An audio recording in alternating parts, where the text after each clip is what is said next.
Ladies and gentlemen, please welcome to the stage the Master of Ceremony for this evening, Mr. Alex Taylor.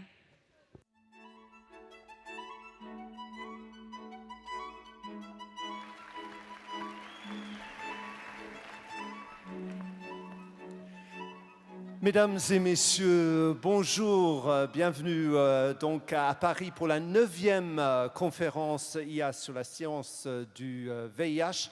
Ladies and gentlemen, welcome to this, the 9th IAS conference on HIV science. You've come from all around the world. Could you give yourselves a big round of applause, des applaudissements, vous êtes venus de partout dans le monde pour être ici à Paris ce soir. Merci de votre présence. Thank you very much for being here. My name is Alex Taylor. I'm a European journalist based in Paris, and I'm delighted to be your host for this evening. I myself lost my boyfriend of 7 years to AIDS way back in 1994. That was before tritherapy and just at the beginning of AZT. So as you can imagine, I'm particularly moved to have been asked to be involved in this prestigious event here in Paris this evening.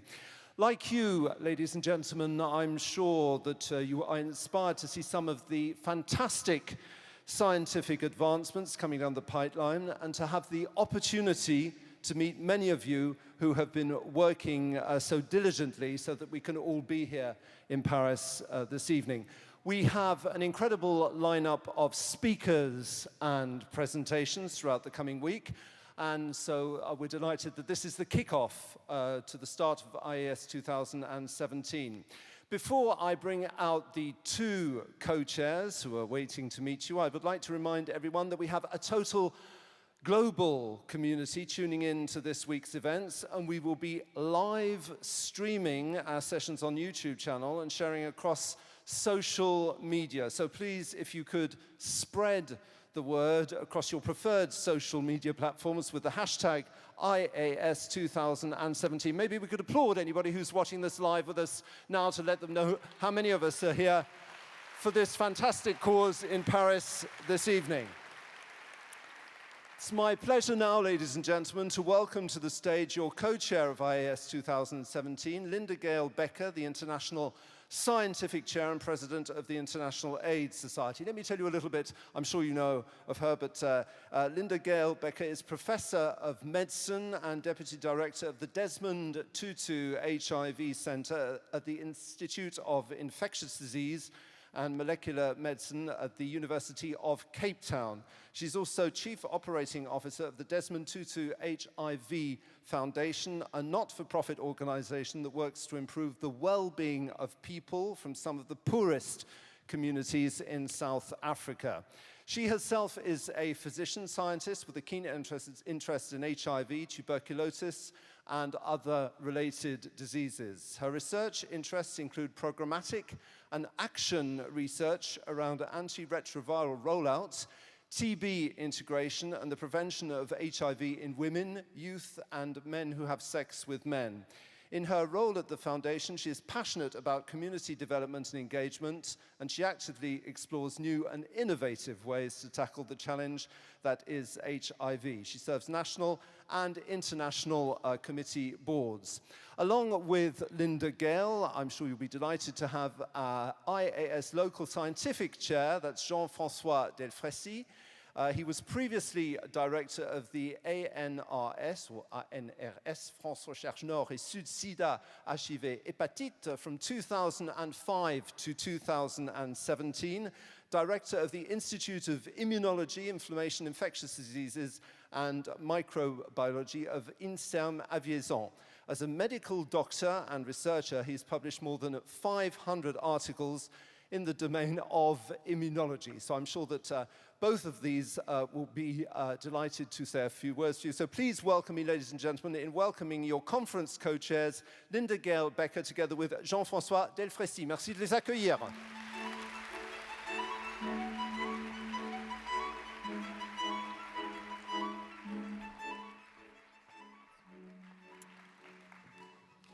Good evening, bonsoir, messieurs les co-présidents de la conférence, Madame, Messieurs, chers collègues, chers amis, bienvenue à tous, bienvenue à Paris.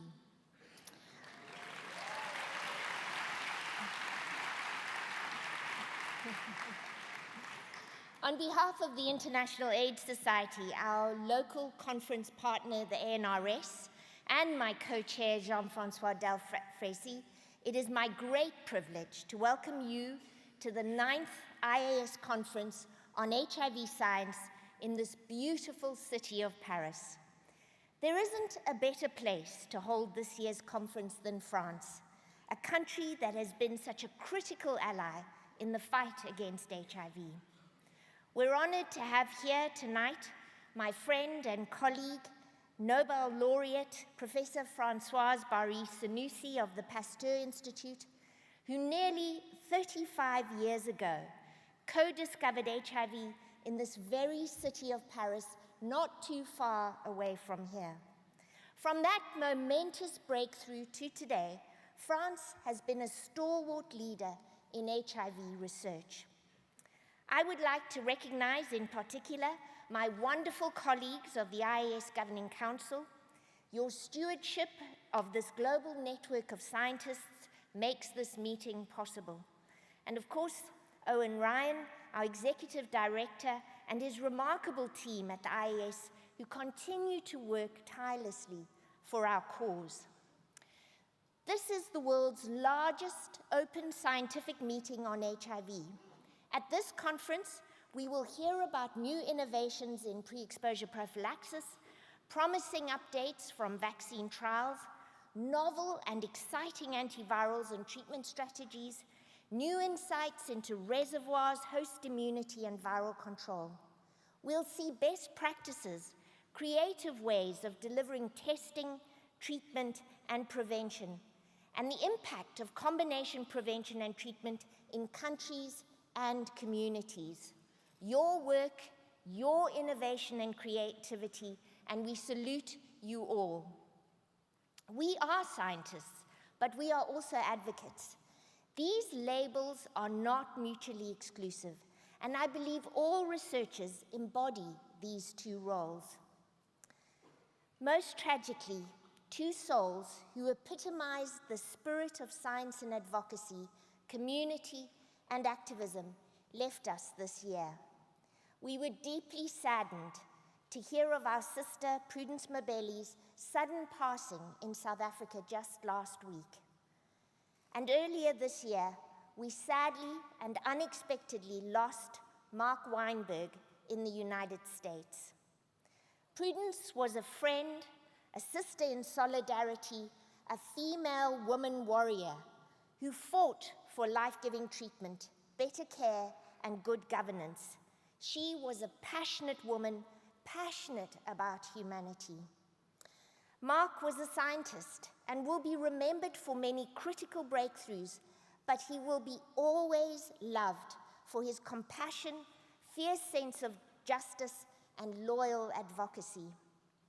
I would ask that we take some time now to reflect on these two precious lives, what they meant to us, what they taught us, and let us renew our resolve to honor their courage through our own renewed commitment.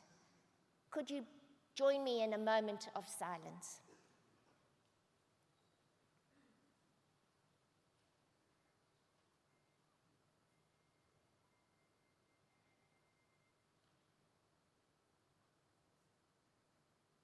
Thank you.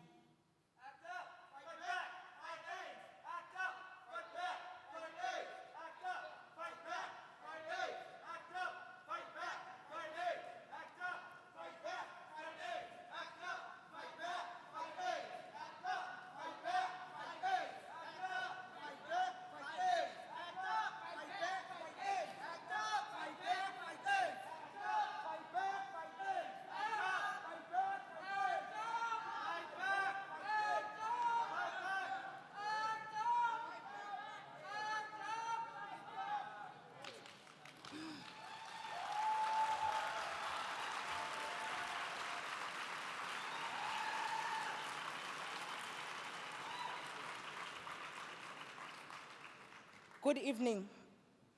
I'm standing here as a woman who's living openly with HIV, who was a friend of Prudence, and I'm from South Africa. We lost Gogo Prudence Mabele. She died in 2017 with a CD4 count of 14. She was the first Black woman to publicly disclose her status in 1992 at 21 years old. She was one of the world's most visible people living with HIV. She was the deputy chairperson of South African National AIDS Council, working alongside with the deputy president of South Africa as a co-chair of SANAC, representing people living with HIV. She was a co-founder of several leading HIV networks as NAPWA, TAC, PWN, and the president of Society of Women and AIDS in South Africa. Until the virus took her from us, she was one of million plus deaths in that UN report. At this conference, we still hear amazing data about what is possible and lot of rhetoric about ending AIDS. We need to be very clear. People who say that we will end AIDS are not the people on the ground, and they don't have a clue of what is happening. AIDS is not over. AIDS is not over. If the party starts now, the end will never come. Some of you sitting in this room represent governments. Many of you researchers. Others of you run AIDS program, and too few of you represent communities living and affected by HIV. We are much of the AIDS response. And yet, today, AIDS budgets are falling, and obvious health system investment are still missing. National AIDS programs are still piloting intervention that can save our lives, instead of taking them to scale like differentiate services on PrEP, which practically disappeared from the South African National Strategic Plan, for an example, in South Africa. Legal and public promises to decriminalize sex are still waiting. Treatment literacy, a human rights political education that truly empowers patients, is almost completely missing from programs. Government refused to use their legal powers to break the stranglehold of drugs companies over medicines we need, like MDR and XDR-TB drugs and new ARVs. Billions on research is simply not moving fast enough. Perhaps because funding decisions too often prioritize what researchers are interested in rather than what communities say they need. Where is the research into new TB drugs and TB HIV drugs? Why is it so difficult to fix those drugs for TB? I say this not because you in this room should feel guilty. Instead, you need to feel agency, to feel deadly agency of what inactions look like. We need you to feel the outrage. That was a failure of health system. We need you to understand that Prudence should still be alive and think in real terms about what should be doing together.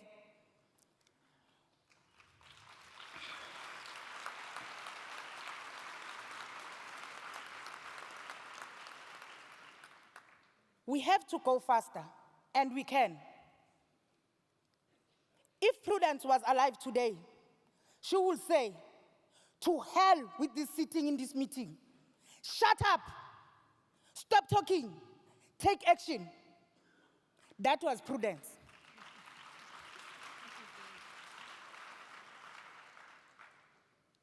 And I say this knowing that Mark Weinberg were here, he will be the first one to agree. I would like to take this opportunity and ask everyone to stand up.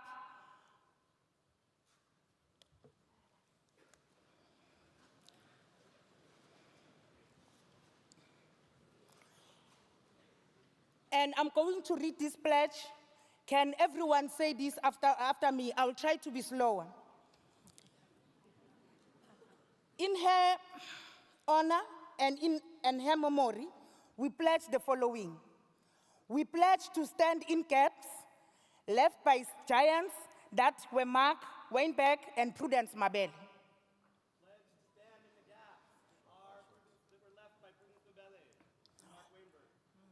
We pledge to work tirelessly to eliminate unequal access to new ARVs, TB, drugs, and tools for people living with HIV everywhere. Okay.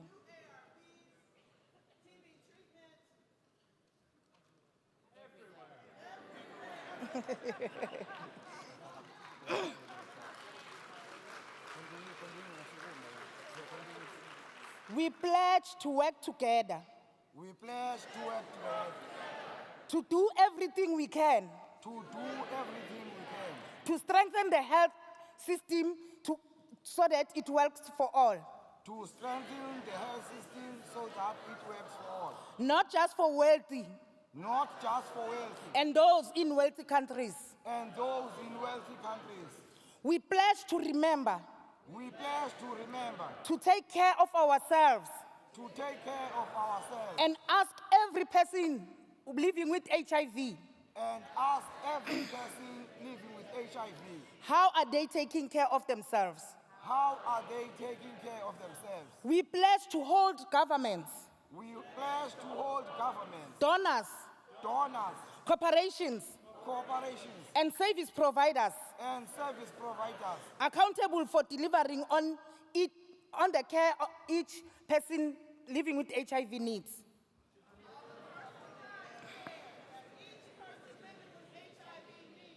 We pledge to be innovative. We pledge to be innovative. Unconventional. Unconventional. And inconvenient. And inconvenient. In our approaches. In our approaches. To end AIDS epidemic. To end AIDS epidemic. We pledge to ensure community-based organizations. We pledge to share community-based organizations. Like Positive Women's Network. Like Positive Women's Network. To have resources. To have resources. And support they need. And support they need. To aid in the fight to end AIDS. To aid in the fight against AIDS. We pledge to proximate. We pledge to proximate. Change narrative. Change narrative. Protect the hope. Protect the hope. And never get comfortable with the status quo. And never get comfortable with the status quo. We pledge never to forget. We pledge never to forget. The light. The light. And the laughter. And the laughter. That Prue brought everywhere she went. That Prue brought everywhere she went. We pledge not to mimic. We pledge not to mimic. The love and anger that kept Prue going. The love and anger that kept Prue going. Keeps us keep the rest. Keep the rest. Of us fighting until it's over. Until it's over. Long live the legacy of Dr. Mark Weinberg and Prudence Malebele. Long live. Long live. Long live Prudence Malebele. Long live. Long live Mark. Long live. Long live. Amandla. Amandla. Amandla. Panting AIDS panty. We thank you.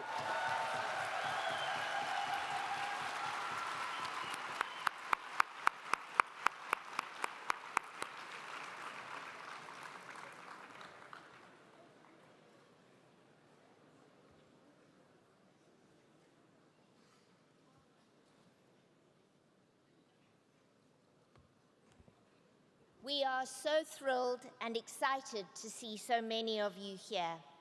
Thank you for traveling to be here, and thank you for sharing all of your important research. Science is the reason we've made such remarkable progress in the fight against HIV, and science is what will ultimately lead to the containment of an epidemic that has raged across the world turned families and communities upside down and continues to claim the lives and haunt individuals. To underscore the central role that research plays, we have renamed this meeting the IAS Conference on HIV Science, and we encourage you to continue doing the great work you do and continue to bring your learnings to this meeting. 2 years ago in Vancouver and last year in Durban, we saw incredible advances, what many of us called the prevention revolution. We learned that a pill a day could keep HIV away and that undetectable equals untransmittable. We left those meetings hopeful, even optimistic. Since then, frankly, the world seems to have turned upside down. Nationalistic forces are rocking this world, as are horrific acts of violence, terrorism, and human rights abuses. Since the start of the epidemic, and especially since 2000, we gratefully acknowledge the generous monies that have been given worldwide to reduce human suffering and impact HIV globally. We also acknowledge those countries that have stepped up with national funding, recognizing the importance of their own national HIV response. But we have seen a decline in global funding for HIV in recent years, and most recently, most worryingly, some major government donors are either calling for or considering substantive cuts to scientific research and program funding.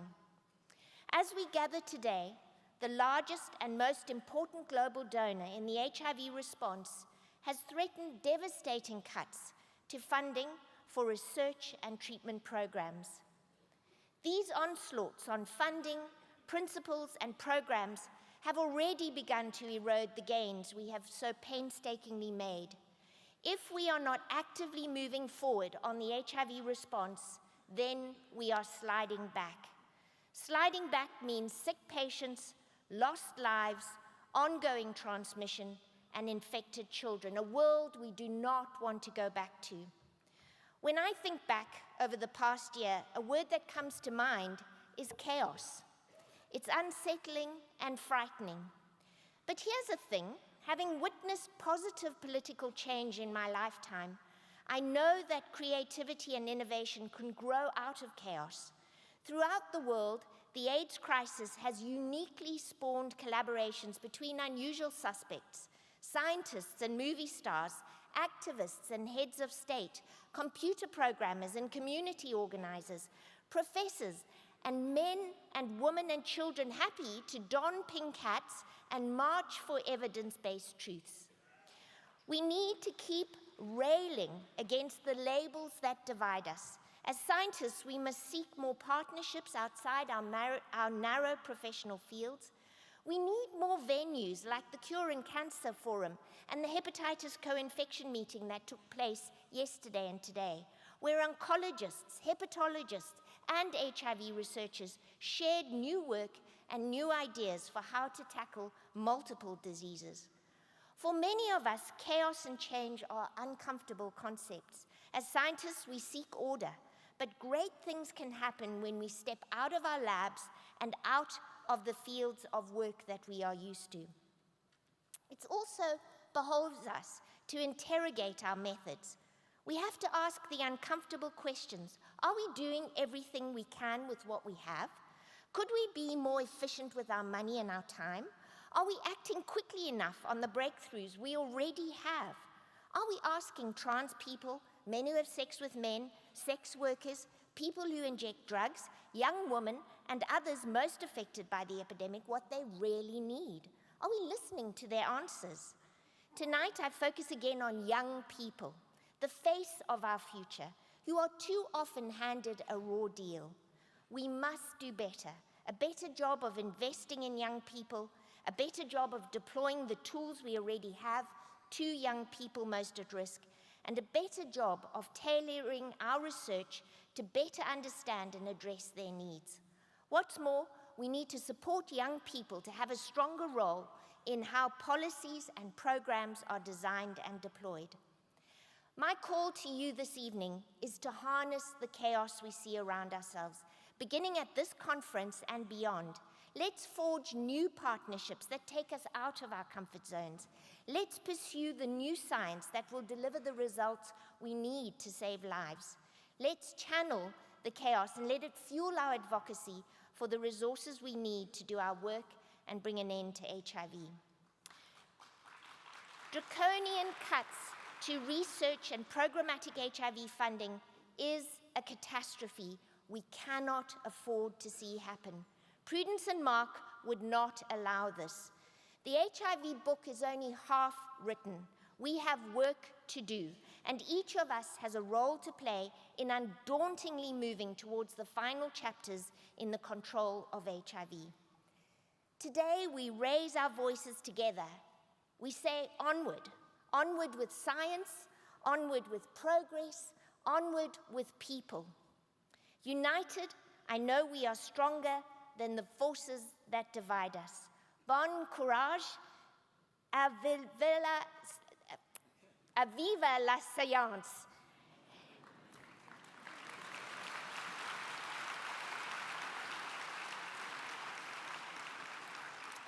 It is now my pleasure to introduce Jean-Francois Delfrécy, whose French, I promise you, is a lot better than mine. He is my dear friend, a colleague, and someone who I've really grown to love over the last 2 years. He is your local scientific chair for IAS 2017. For more than a decade, he has led the ANRS, furthering France's provenance as a leader in HIV science. My pleasure, Jean-Francois.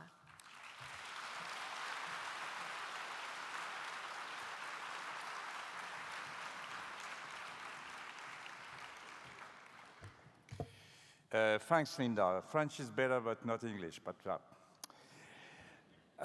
bienvenue à Paris, and thanks a lot to all of you to be present for this conference.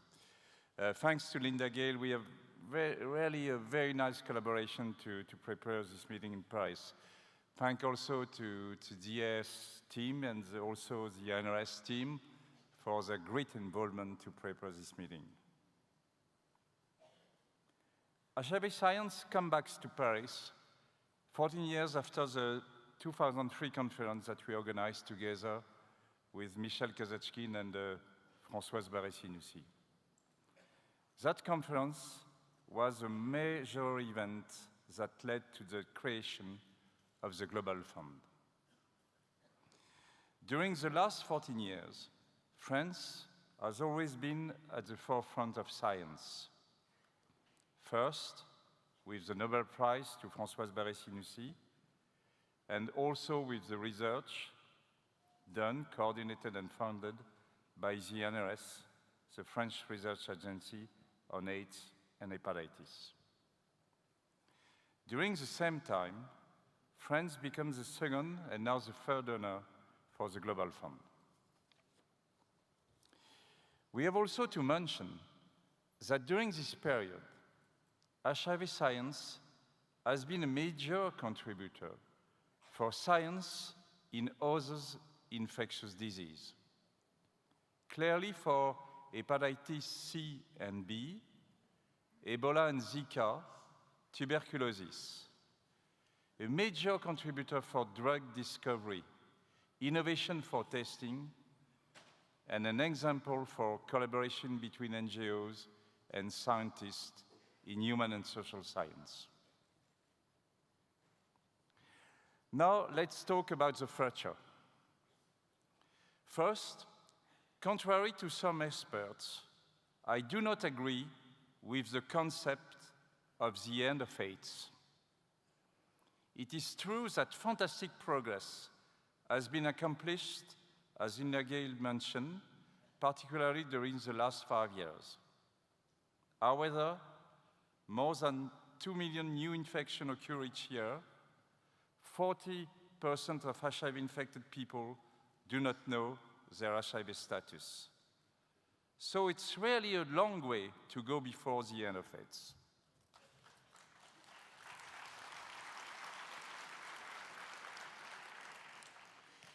We need more science with 3 major goals: cure, viral eradication or functional cure, This needs more and more collaboration with cancer research and genetics, for example. Vaccine, preventive and therapeutic vaccine, it's a major goal because in the story of infectious disease, a vaccine has always been fundamental to win the final battle. We need a vaccine also for HIV. Prevention, despite spectacular recent results with PrEP, test and treat, positive interaction between early treatment and prevention, we need innovative strategies for new testing tools and for preventing drugs, including long-acting drugs. To succeed, we need to focus our priorities in terms of coordination and funding of research on basic science and implementation research with a sustained collaboration with the NGO and the civil society. Now we have to move forward. Our HIV community has to open the window. I mean, we need to develop more and more collaboration between HIV and other medical specialties with a global health vision, and not only HIV. We can help to organize that the chronic disease challenge in the north and the south, including diabetes, cardiovascular disease, and so on. But we can also receive new ideas and new innovation from others. Cancer, genetics, and precision medicine, for example. Clearly, we have no choice. Integration and the HIV platform into global health becomes an absolute priority for the future if we want to end the AIDS epidemics. I'm sure that all these aspects will be discussed during the meeting for the next week, and clearly it's a good time to be vraiment pour gagner la guerre.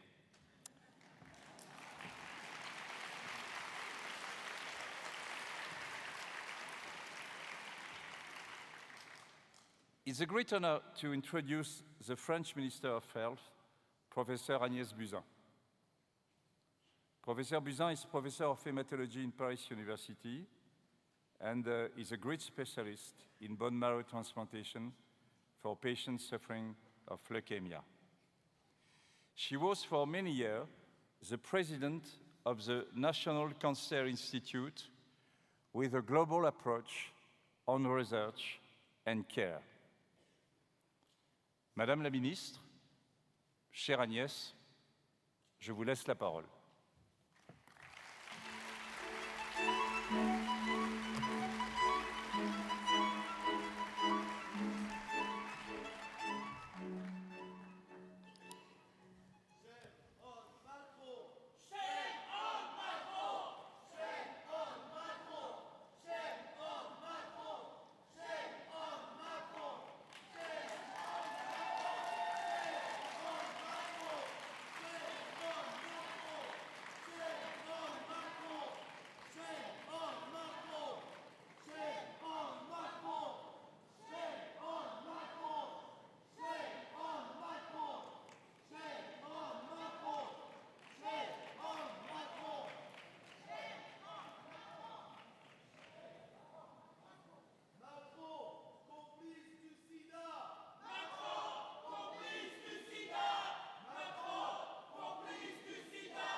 Okay.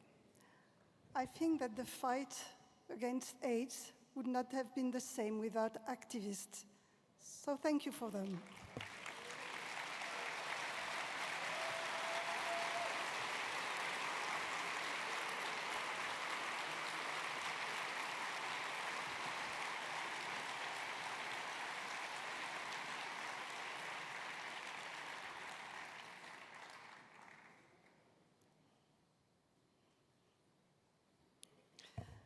Mesdames et Messieurs les ministres, Mesdames et Messieurs les présidents et directeurs d'organisations internationales, Madame la Présidente, chère Linda Gale Becker, Monsieur le professeur Jean-François Delfrécy, cher Jean-François, Mesdames et Messieurs et chers collègues, I am honored and particularly delighted to be with you to open the 9th Conference on HIV Science organized by the International AIDS Society and the French National Research Agency for AIDS and Hepatitis.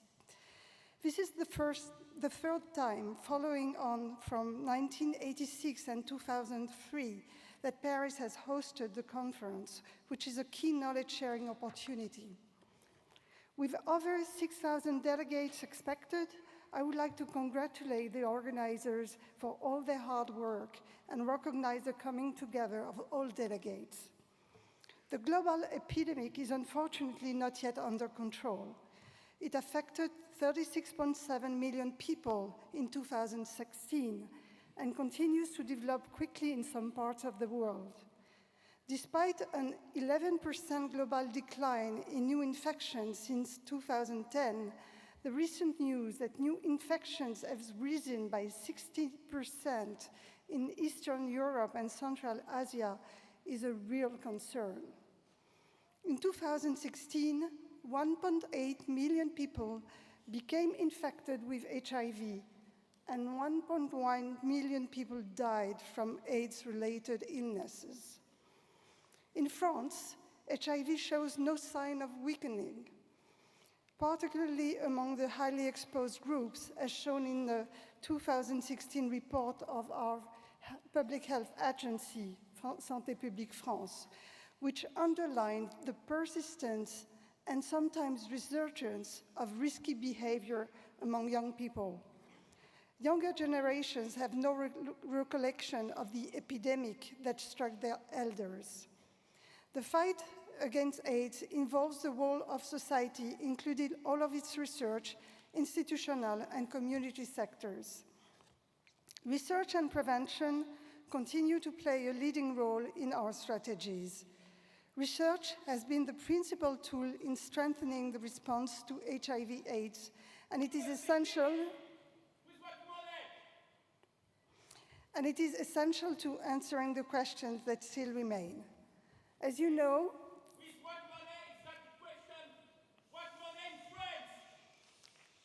As you know, 30 years after the discovery of AIDS virus by teams at the Pasteur Institute and by Françoise Barré-Senoussi, chère Françoise, researchers are as committed now as they have ever been.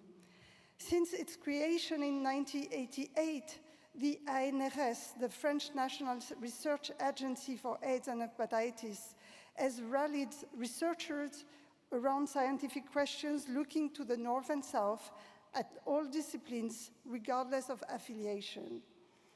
The agency, which is now integrated within INSERM, the French National Institute for Health and Medical Research, occupies a leading place in terms of AIDS research output.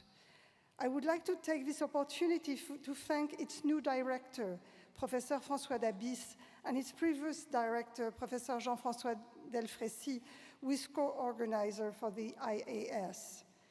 France is the second most productive nation worldwide in terms of its research output in the fields of HIV/AIDS.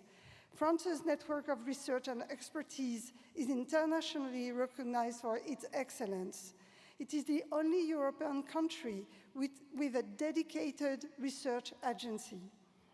Huge progress has been made since the discovery of AIDS virus in 1983.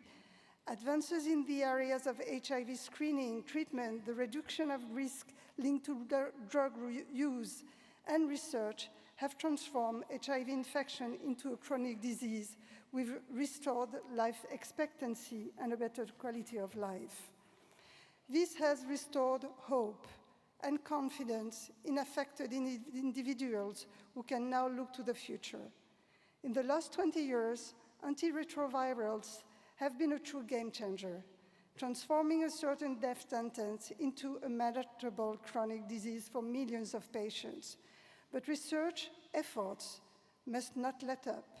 In first, the basic understanding of host-virus interactions and the establishment of viral reservoirs, which remains a major obstacle in eliminating the virus. Second, in the development of preventive vaccine. In this respect, studies carried out after the Tide trial, the results of which were announced in Paris in 2009, have guided the trials currently underway, for which we have high hopes.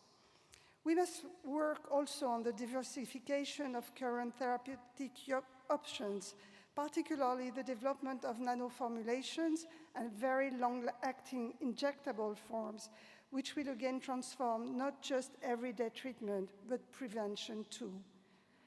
The long-term epidemiological monitoring of patients on ART, the study of their side effects and their interactions with the immune system, is another field for research. Finally, the leading edge of research is moving toward innovative approaches that combine therapeutic vaccines with other immunotherapeutic interventions with the goal of functional remission. The conference program demonstrates your awareness of the need to open up to other disciplines, such as cancer, which has also experienced a therapeutic revolution in recent years. Research also includes the social science and humanities. I'm thinking of the work needed in regard to risky behavior and the decisive social and cultural factors in disease dissemination. Thanks to research and our collective commitment pursuing this quest for knowledge and innovation, and will bring us closer to the goal of putting an end to the spread of the epidemic. In addition to research, prevention is a fundamental part of our collective commitment. France is fully committed to this approach. A number of French teams are involved in international programs, notably in developing a vaccine which is the only strategy capable of stopping the epidemic. It is our great collective challenge. But until then, we have more immediate challenges for our public prevention policies as prevention tools become more wide-ranging. As a doctor and a minister, I'm absolutely convinced that prevention must be strengthened. Prevention means investing today in healthcare for all, particularly in young people who represent our future adults. It also means investing in the sustainability of our social welfare system, which guarantees universal access to healthcare. Condoms remain the primary prevention tool. Largely accessible, they are the most widespread method for prevention. They remain the primary method for protecting oneself and others from HIV and STD. Recently, thanks to several studies, including those from French researchers, pre-exposure prophylaxis, PrEP, has been introduced to the diversified strategy for preventing the sexual transmission of HIV, enabling the most at-risk individuals to reduce their risk of contracting HIV during a period in which they are exposed to infection. It is important to recognize the fact that some groups are still very vulnerable to HIV. Men who have sex with men and migrants, particularly those from sub-Saharan Africa, many of whom contract HIV on our soil. And now, with medical progress and the growing need to strengthen prevention, a new choice has been made in France to lead a comprehensive and positive sexual health policy while continuing to bolster the fight against STD and HIV on behalf of the most exposed group. At the same time, I would like to emphasize that the government is equally committed to strengthening the fight against all forms of discrimination towards the disease, origin, sexual orientation, or gender identity. To this end,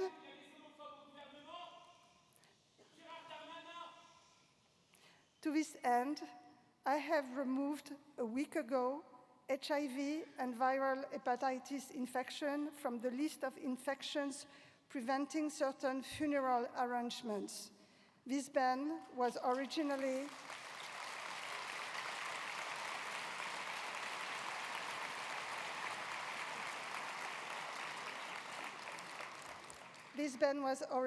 established in France in 1986 as a result of ignorance.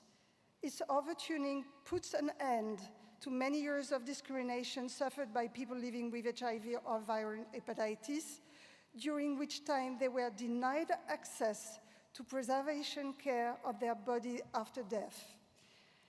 Given the partial failures of HIV/AIDS in prevention, we must also develop approaches to prevention that combine the social, behavioral, and the biomedical knowledge. I mean screening adapted to one individual, one point in time, and one situation to reduce STD and HIV. We must continue our efforts to deploy new methods to help these key groups. We must also understand what does and does not work in terms of prevention strategies. To do so, we must mobilize social science and humanities as part of our interventional research. The challenge of screening still remains, and innovation also plays a role in us reaching our goal. Community screening among groups with very high rates of HIV seems to have become an established part of the French system. New tools such as rapid testing, self-testing, are helping to guide people towards screening. Such individuals are now taking a step, not only towards screening, but also towards prevention and overall management. Many parties are involved in prevention and screening, and it is they who will allow us to achieve the goals we have set for ourselves. Indeed, healthcare professionals and organizations play a crucial role in prevention. In France, national free prevention and screening facilities enable those cut off from the healthcare system to find an open door in complete confidence.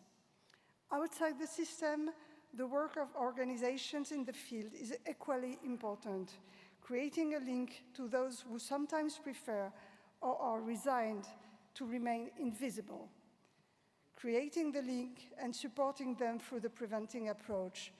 Cooperation between all these parties is the key to reducing social and territorial inequalities. However, as we know, AIDS is a global challenge, and France has a message for the international community. The determination and commitment of the international community must be maintained at the highest level in order to consolidate our advances and combat against inequalities.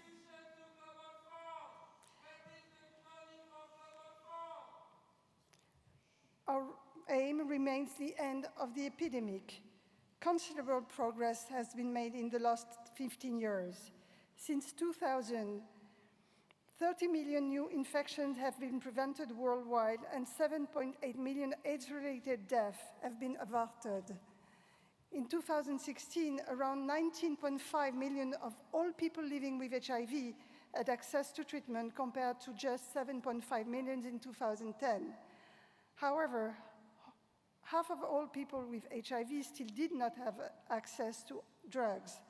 The situation is particularly concerning in regions such as Central and Western Africa, where over 75% of people with HIV do not have access to art.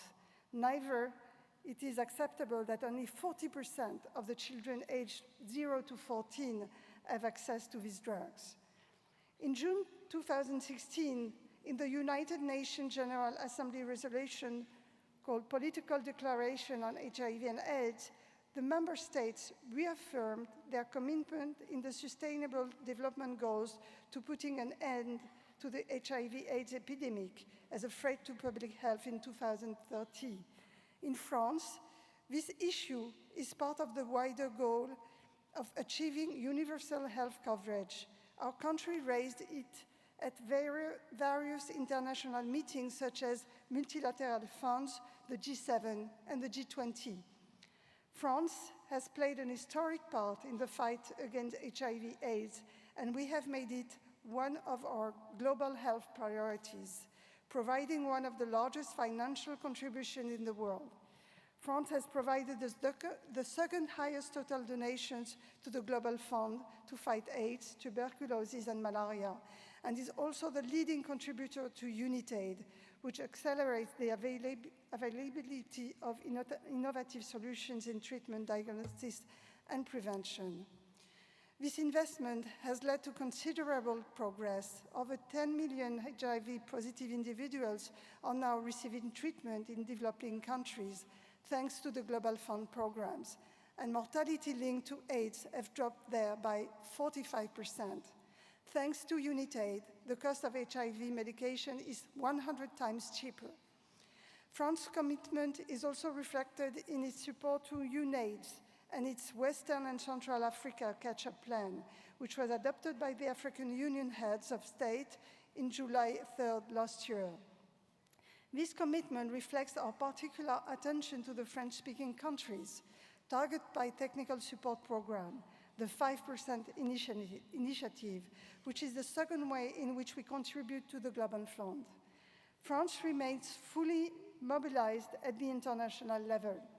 It is committed through the work of the government and France's involvement in the key international organizations, through its providers, and also through the mobilization of our researchers involved in North-South partnerships. Organizations and people living with HIV have also played a crucial role, and their commitment alongside researchers has enabled innovative approaches to be developed, which are essential in improving prevention and management. Our shared ambition, led by UNAIDS, is to achieve the 1990 targets within 4 years. To put an end to the AIDS epidemic by 2030, UNAIDS has set the challenge of attaining the 1990 goals in 2020. This means ensuring that 90% of people living with HIV know their status, that 90% of people who know they are HIV positive have access to treatment, and that 90% of people receiving treatment have a sustained suppressed viral load. 2020, like 2030, is tomorrow. So we need not only to diagnose and treat effectively, but also to pursue support to research and work towards prevention. Our response must be political and global. In order to achieve this, innovation must play a role in the fight against AIDS in both tools and our policies. As some of you know, I was recently appointed Minister of Solidarity and Health, and this is an opportunity for me to affirm here before you my personal commitment alongside that of the French government to the fight against HIV/AIDS.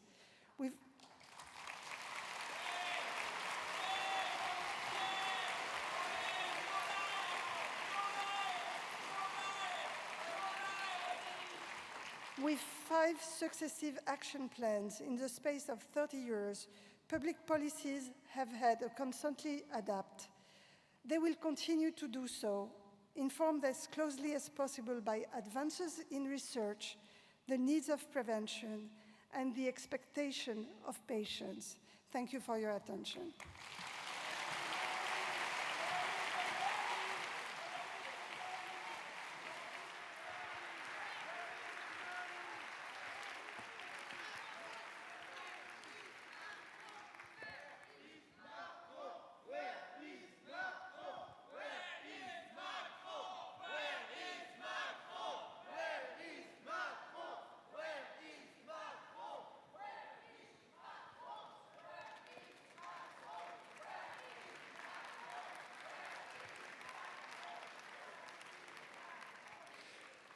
Merci beaucoup, Madame la Ministre. Ladies and gentlemen, our next speaker is a notable HIV and transgender advocate. In 2010, she founded Accept Tester, a community-based organization for and composed by transgender people and sex workers in Paris. And she currently works as a peer educator with PAST, Prévention Action Santé Travail pour les Transgenres. Please give a big round of applause for Giovanna Rincon Murillo. Mucho calor!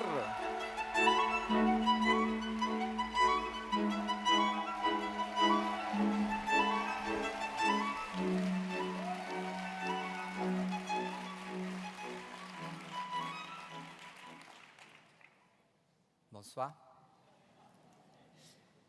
Good evening. My name is Giovanna Rincon. In order to understand my commitment, fears, let me tell you my story. I was born in Colombia into a working class family. When I was 12, my family disowned me and I finished up on the street. When I was 19, I became an activist in the fight against HIV and the LGBT movement. 1 year later, I discovered I was HIV positive. When I was 23, I decided to emigrate to Italy, where I became sex worker. I also had the hope that in Europe I could get a treatment for HIV. It was a question of staying alive or letting myself die. So there, I was in Italy, weighed down with the stigma. I was trans and HIV positive. I was now also a migrant and sex worker. All my life, personally and professionally, I had experienced discrimination related to my trans identity, but in Italy, I discovered discrimination related to HIV status and legal status. When Air Visa arrived, me and my friends had to get information to talk to each other and our community about issues related to our situation so we could get the best possible health care. Being refused health care made us hungry, and it was at this point that I became an activist to denounce healthcare-related discrimination and migrant sex workers who were considered as responsible for the epidemic. This helped me overcome my fear of institutions and encouraged me to become a cultural and community mediator. In 2002, for several reasons, I decided to leave Italy. The rise of extreme right wing political party and the fact that being an undocumented migrant and sex worker was now a criminal offense. I was in prison twice. A friend became very ill with AIDS and I needed health care. I decided to come to France with her. This was a turning point for me. I had to use my experience and transform it into expertise and skill to help my community. In 2010, I co-founded an organization called the Advocacy, aiming to help our voices be heard on health, legal, and scientific issues, and to support the trans community in improving quality of life and health care. We established partnerships with hospitals and community care facilities to develop a health process appropriate to our needs and to facilitate greater community involvement and mediation. We also obtain funding, which is crucial for health democracy, and involving the community in making decisions about issues which are relevant to them. Thus, our initial community development project provoked significant involvement by trans people, migrants, and sex workers on issues relevant to them, such as the recent criminalization of sex worker clients or their needs for community rapid testing PrEP programs. Health is a question of rights, And criminalizing sex worker clients put us all in danger, making us insecure and more vulnerable to violence and infection. Recently, 2 migrant sex workers were killed in Bois de Boulogne, not Frankfurt here. France is no exception. All over the world, trans people are being systematically persecuted and killed, even in countries where there are laws to protect them. It has also become clear that if the status of an undocumented migrant is not legalized, the risk of infection will continue to increase.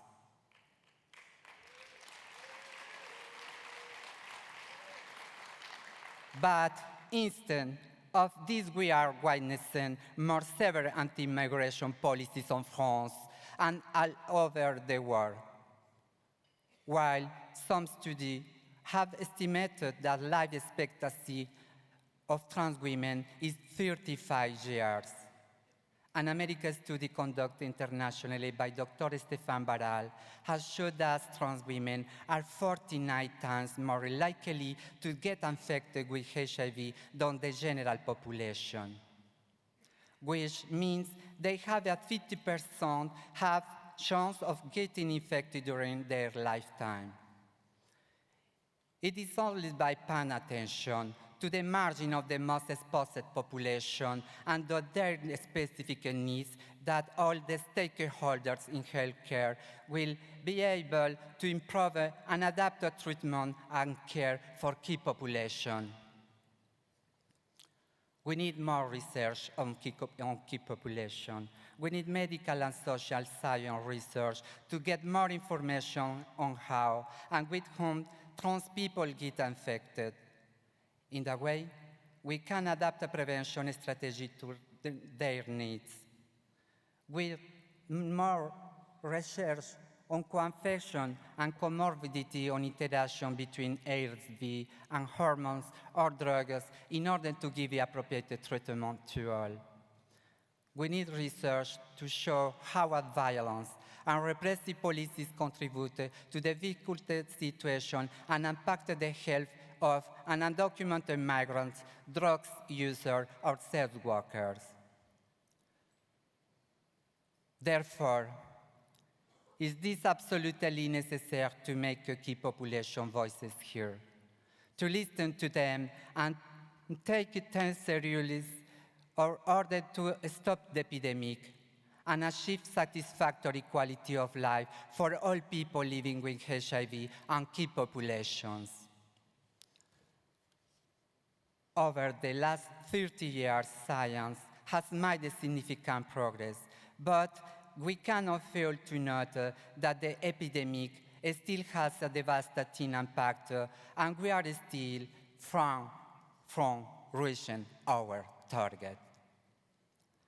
Please, allow me to borrow the words to those who, 30 years ago, launched what had since become our motto, nothing about us without us.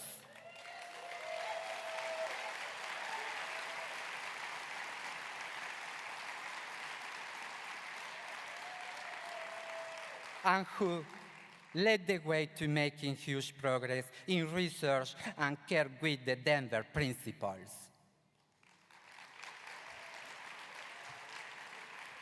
We are trying to modernize these principles today and adapt them to new challenges in research and the fight against AIDS by introducing the Paris Community Declaration.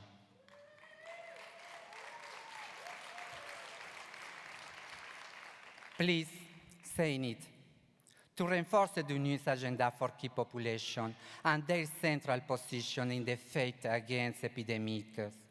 Please share it and make its claims your own. We, key population and people living with HIV are dramatically in need of political will and a strong commitment, especially by the richest countries, to the end of the epidemic. In the past, France was leading the political and financial mobilization against AIDS at the international level. But today, where is France? Where is the political courage? Where is Monsieur Macron?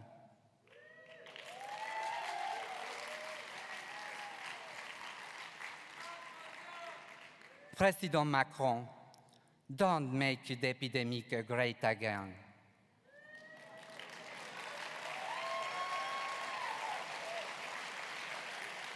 Thank you for your attention. Et merci à toutes les personnes qui m'ont donné le courage pour être ici devant vous. La solidarité, la mobilisation des personnes, des communautés oppressées m'ont porté aujourd'hui devant vous. Je suis désolé pour les personnes qui ne parlent pas anglais, mais sachez qu'on ne lâchera rien et qu'on viendra non seulement au ministère de la Santé en France, aux États-Unis, partout dans le monde, et on ne lâchera rien, ni contre le sida, ni contre les discriminations. Jamais.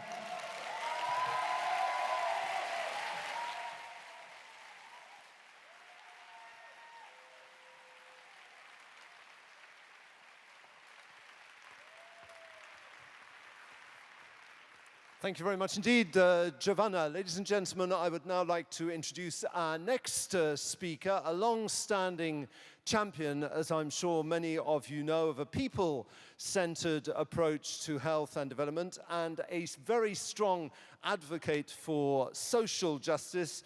Please welcome the Executive Director of UNAIDS, Michel Sidibé.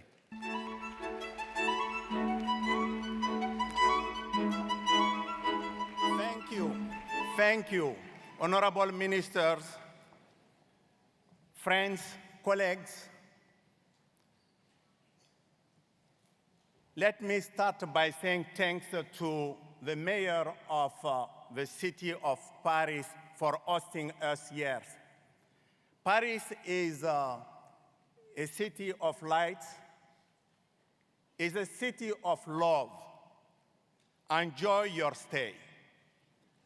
I want to just start by saying thanks to civil society, to the scientific groups. I was planning to make a speech, but I can say that this speech is irrelevant now.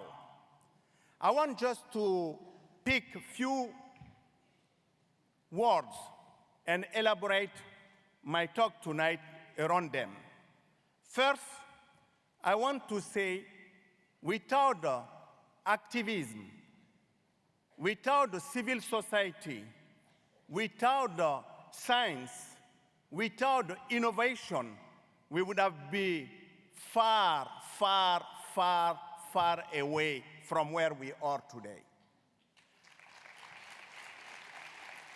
We have to remember when in 2003, we were in Paris. In fact, I was here. And the civil society movement was even stronger. They were everywhere here, asking for making sure that the Global Fund can be fully funded. I remember those days we had 1.5 billion only to invest in programs in the countries. You have been asking, you have been creating space to change that trajectory. Today, we are talking about 13 billion of Global Fund. And that is a success story we should not forget about. PEPFAR was not existing in 2003. And I remember those days we were struggling. We were devastated by the fact that we could not do much for people who were sick. We had only 4% of the people on treatment.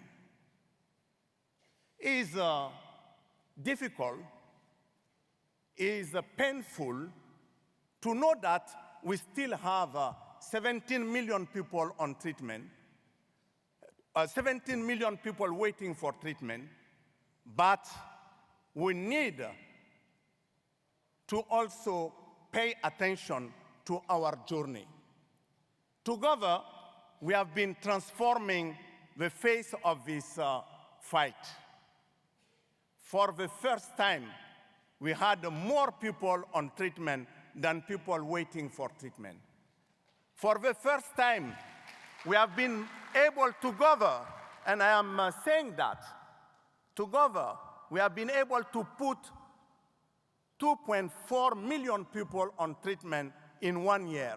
Who could have believed on that few years ago? That is your success story. That is because we have been able to follow science.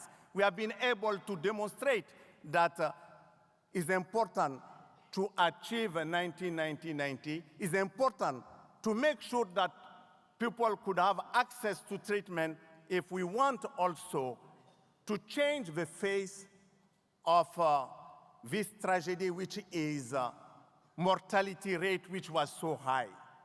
We have been able together to really cut by 50% the mortality rate due to HIV/AIDS during the last few years. We have been able to cut the infection amongst the children more than 50% in the last 5 years. This success would have never happened without activism in science, without activism in communities, without you transforming completely the service delivery approach to make sure that community health worker and interface with our people in the different communities are strengthened by your effort. I want to say it will be dishonest to leave this podium without saying that we are failing. We are failing to really make sure that children will have access to treatment. We have 1.2 million children waiting for treatment. They don't have it. Only in West Africa and Central Africa, from where I am coming, we have more than 430,000 children waiting for treatment. We are seeing success stories in Namibia, Botswana, Swaziland, and Lesotho, and I can say in so many other places in southern part of Africa and eastern part. We cannot accept two-speed type of approach. We need to make sure that we could really give chance to people in West Africa and Central Africa to have this treatment. Today, they have only 35% of them who are accessing those life-saving medicine. We need that, but it will not happen without funding. It's important. The deficit in West Africa and Central Africa is $1.9 billion. The deficit globally is $7 billion. We have to be honest. Today, we are asking to the developing world to share responsibilities. For the first time in the fight against any disease, we have 37% of the resources coming from domestic resources. We are seeing decline on donors' resources. And we know that if we continue with such of decline, we will reverse our gain. We will have a rebound on this epidemic, which is not acceptable. We have been suffering so much, seeing so many people dying, that it cannot be possible to just stop and not go ahead.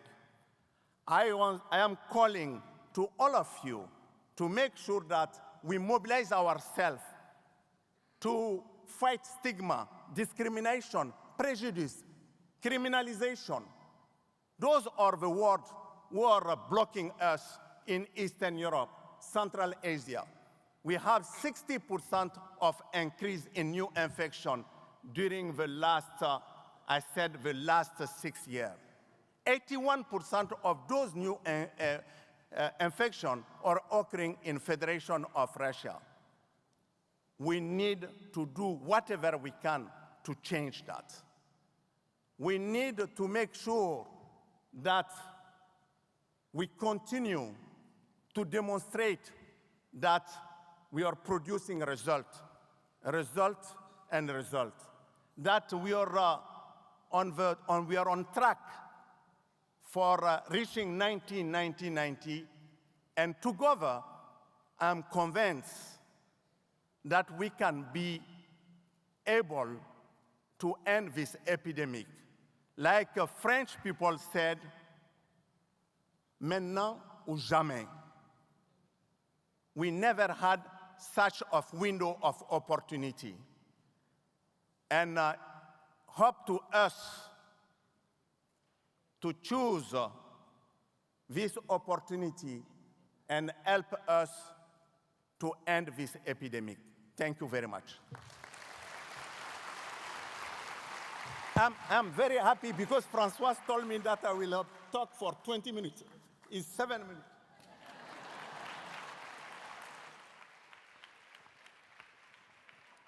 Thank you very much indeed. Merci donc, Michel, for reminding us of the progress. I'm sure that you all agree, ladies and gentlemen, that has already been made along the journey, and of the relentless efforts in order to achieve fast-track results for everybody's efforts. Now, ladies and gentlemen, it is our key speaker, our final speaker for this evening. It is my pleasure to welcome onto the stage Dr. Esther Duflo, who's Professor of Poverty Alleviation and Development Economics in the Department of Economics at the MIT, the Massachusetts Institute of Technology, and co-founder and co-director of the Jameel Poverty Action Lab.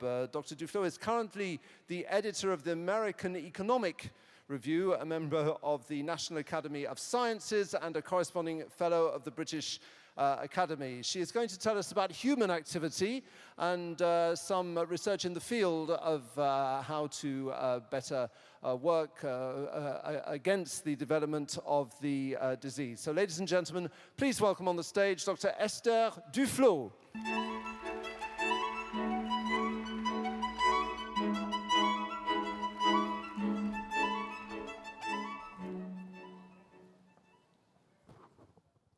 Mesdames et messieurs délégués, monsieur, madame les ministres, activistes, scientifiques, bonsoir. J'ai cruellement conscience qu'il est fort tard et que je suis ce qui reste entre vous et le lit. Donc je vais essayer de faire intéressant et court, puisque je ne peux pas non plus amener le degré d'émotion et d'intensité de Giovanna avant moi, par exemple. I'm truly honored and humbled to address this opening plenary in front of a community of scientists, of activists, of practitioners, which collectively has achieved so much. Nothing in my background as an economist really predisposes me to take my place at this podium, so I feel a bit of an intruder or interloper in this audience. And I think the scientific community wanted me here to deliver one message. HIV science matters, yes, and among those science, social science may be particularly essential in the years to come. Over the last few years, medical advances have been spectacular. Not so long ago, HIV was a death sentence, we've heard it, but treatment progresses have brought it closer to a chronic disease. But collectively, I fear we are at risk of stalling in our progress against the disease because we are not paying enough attention to the reality in the field and the human behavior that underlie the spread of the disease. HIV has held an exceptional place among all diseases, with a remarkable commitment of funds, of energy, of dedication by activists, by researchers towards both research and treatment. And in a sense, becoming a normal disease is a symptom of the triumph of the science of this activism. But it will bring its own set of challenges. Normal diseases, even preventable and curable ones, such as diarrhea, still kill many more people than HIV does in developing countries. And that's because we fail to sufficiently take into account incentives, information, social mores, psychological limitations in human behavior. Today, I want to argue that unless we take that into account in the spread of HIV, we will likewise hit some sort of a wall, and the wonderful medical advances that we are going to hear in the last few days may be limited, may come to a partial waste, unless we pay close attention to these last miles. Part of this also means that I'm going to argue that the HIV community will need to keep the same energy, but perhaps be willing to slightly broaden the focus of its action to health more generally, but also to poverty, which is what underlies the spread of this disease.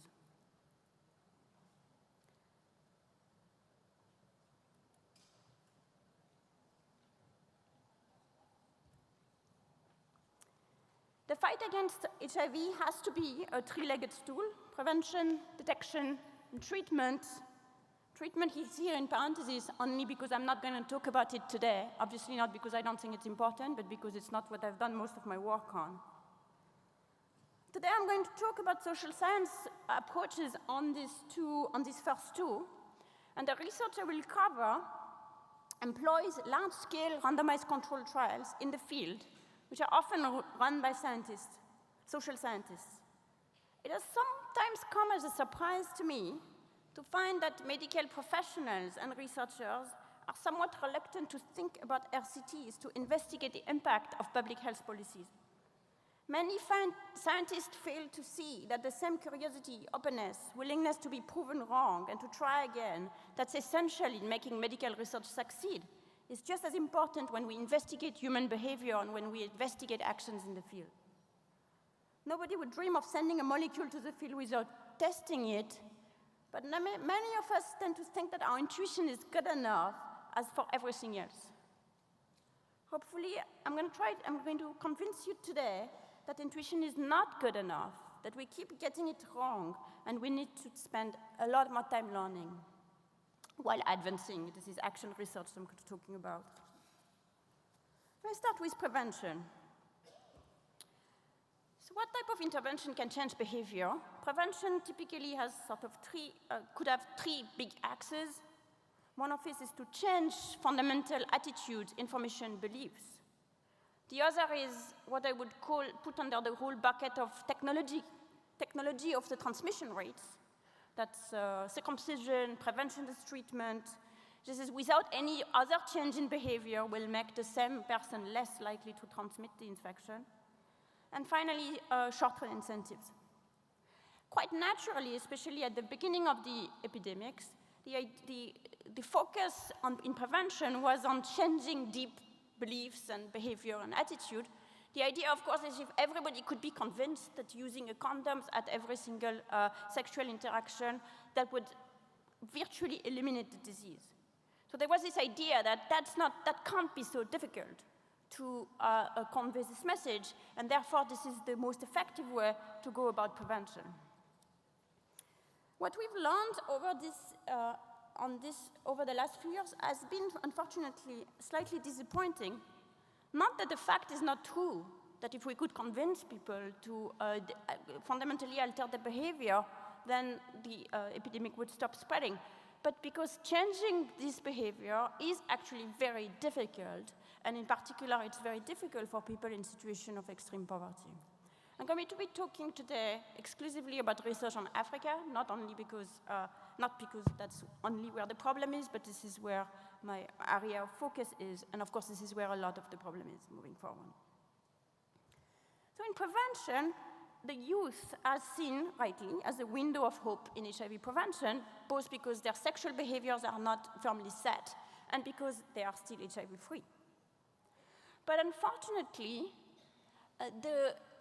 once the youth and once the people understood the importance of talking to the youth about HIV, it became a little bit open season about, we are all going to come with our own ideology, which we're going to try and tack on to this particular fight. For example, in many African countries, churches are deeply involved, many churches are deeply involved in HIV curriculum, which of course is not a bad thing per se, but means that the nature of the message is quite constrained. And for example, in Kenya, which is a place where I worked, the HIV curriculum in primary and junior high school is based on the ABCD idea, abstain, be faithful, use a condom or you die, minus condoms, which churches deemed unsuitable for 15 or 16-year-olds, which actually are sexually active. That means that you're talking about abstain, be faithful, or you die, which is not a particularly palatable message for a young person. So one response has been to do kind of smaller experiments with much better curricula. But that's not very practical, because what you do with your great curricula is not going to be accepted by the education system that are going to be run in the country. So what we try to do with some colleagues is to find out the effectiveness of the Kenyan HIV curriculum as it was implemented, or as it turns out, it was actually not implemented in the schools, but could have been.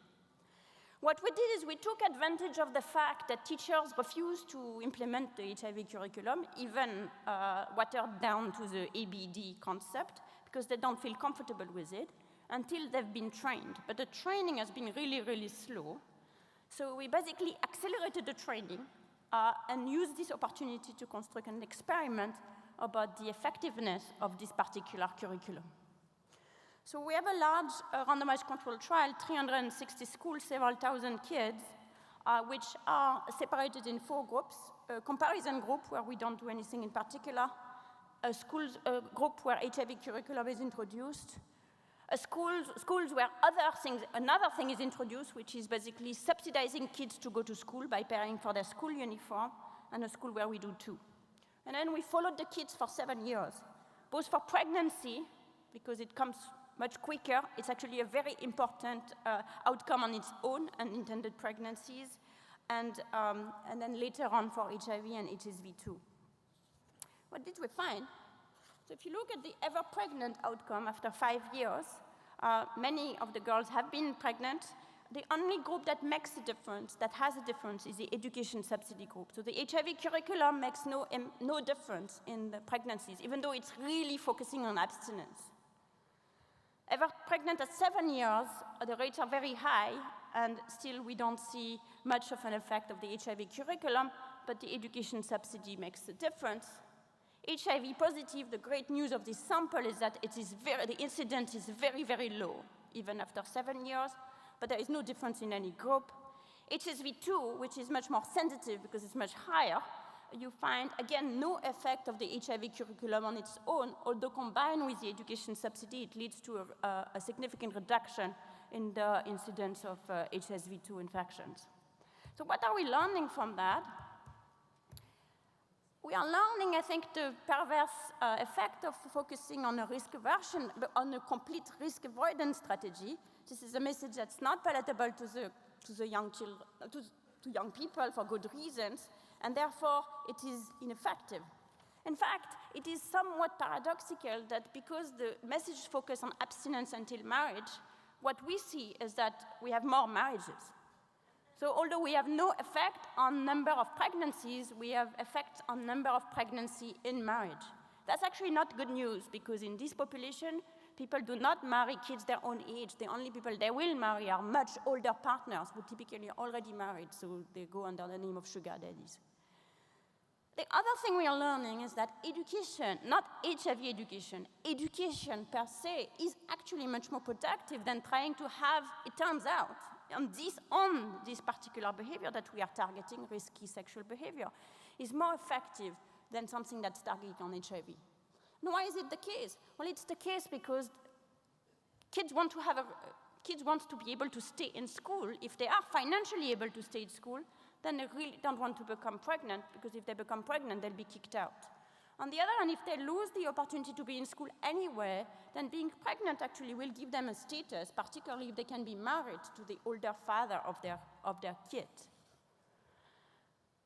So this idea that it's education that is important rather than just HIV education has been confirmed in another trial I've been involved with, which started 8 years ago with 2,000 children in Ghana, where we provided scholarship for secondary school, so paid the entire fee for secondary school for the kids, and I've been following them ever since, with a 96% tracking rate.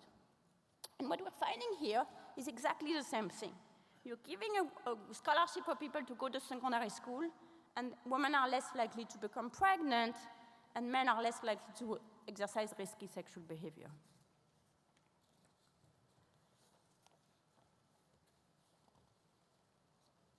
Let me now talk about the second type of approaches, which is technological barriers, in a sense, technology approach to reduce the probability of transmission given a particular unprotected sexual behavior. And here I'm just going to talk about circumcision because it's a great example of a medical technology which is a great medical success and is not a policy success.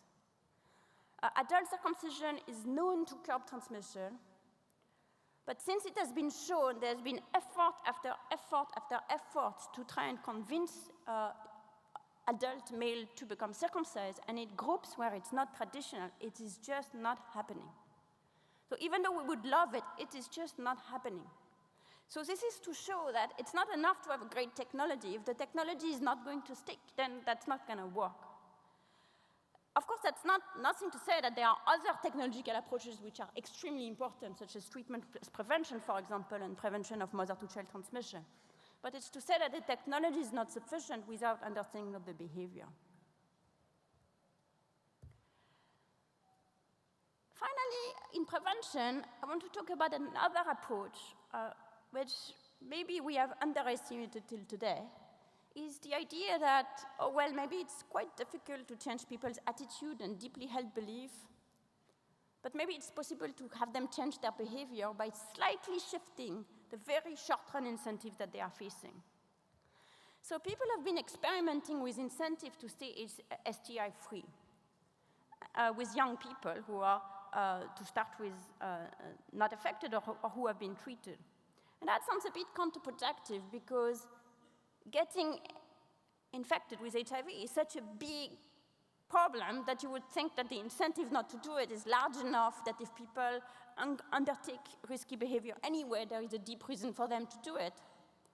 And indeed, it is the case that a lot of the early trials of short-term incentive for staying either HIV or STI-free had been disappointed.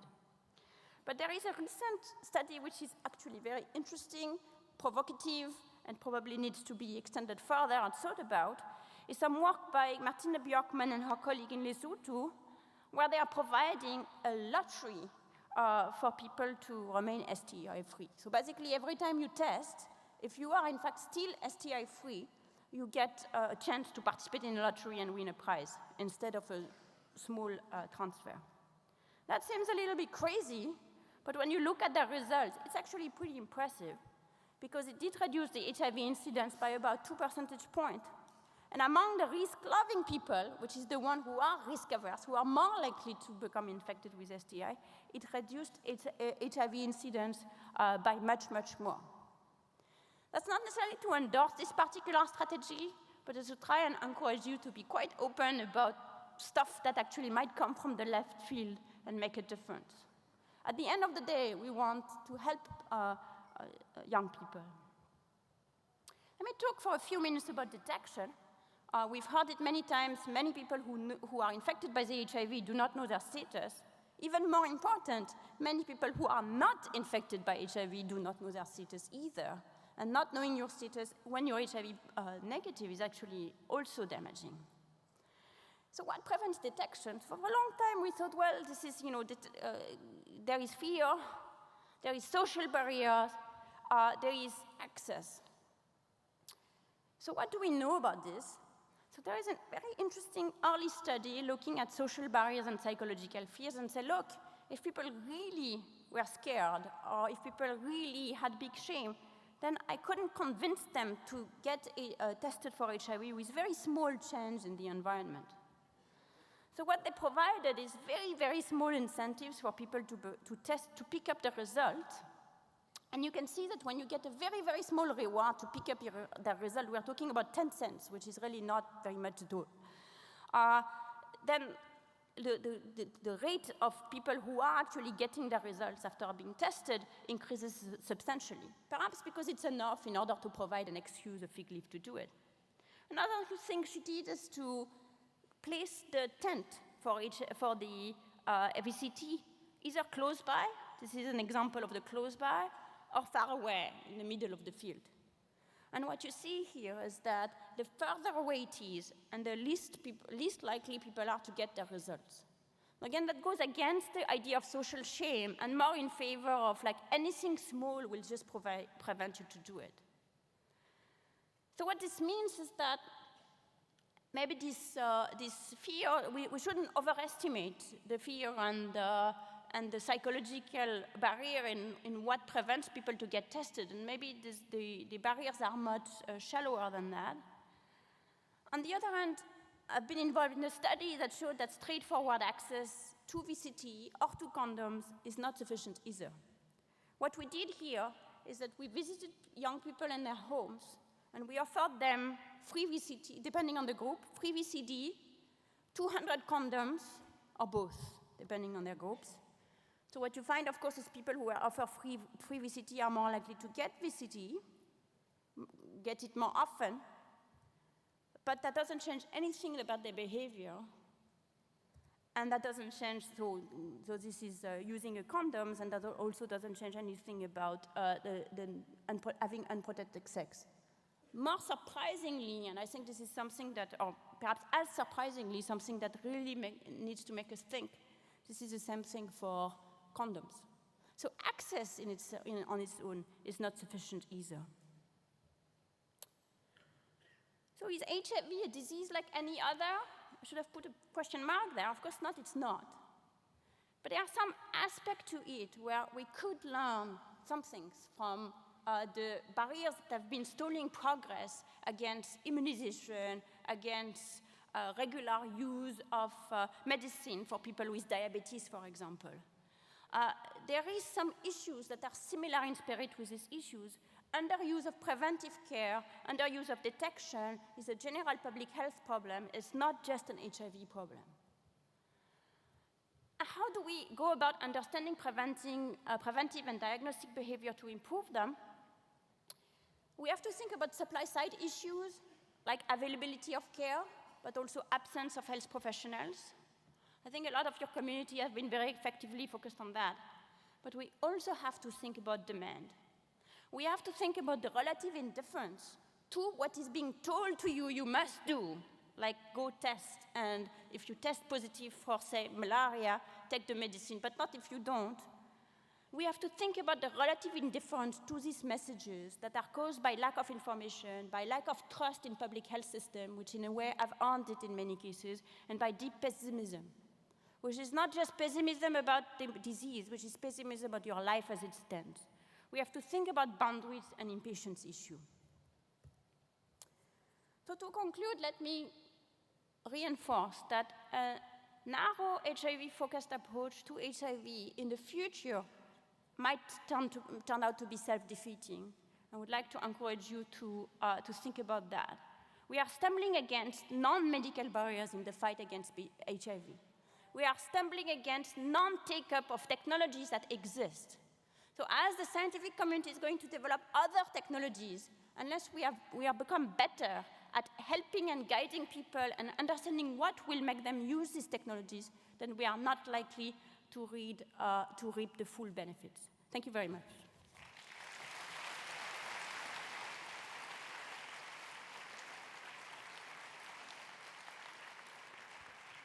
Please welcome back on stage the IAS 2017 conference co-chairs.